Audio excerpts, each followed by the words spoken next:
I'm Ashley Holden, hearing from these two victims' families that were shot and killed back in May. Two teens, family, and even those who worked this investigation emotional as they announced the arrest of Thomas Brown. We're learning more details about his past.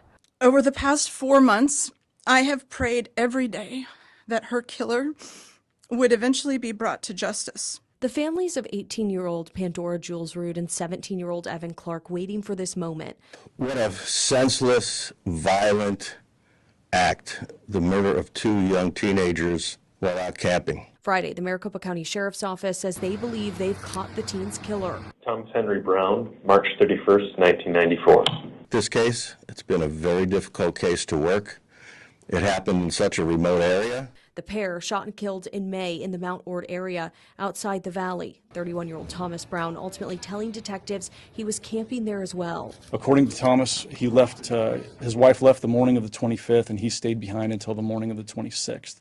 MCSO says DNA found on bloody gloves and inside one of the victim's vehicles helped tie Brown to the scene.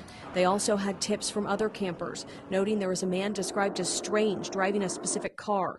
MCSO says there's no known tie between the victims and Brown, and they believe he acted alone. Is there any kind of motivation that you've been able to determine? For us to speculate as far as the motive right now would not be helpful for the case.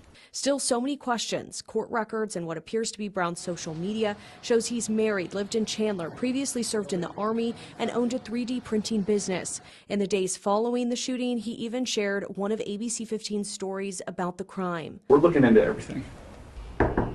ABC15 went to his Chandler home, but no one answered the door. When asked about his wife and what she knew, We can't answer that question. Evan's mom in a statement saying she has been living a nightmare and now she has some closure.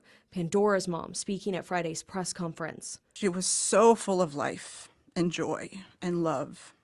And the darkness that she encountered on that day when she met her killer will not define her life.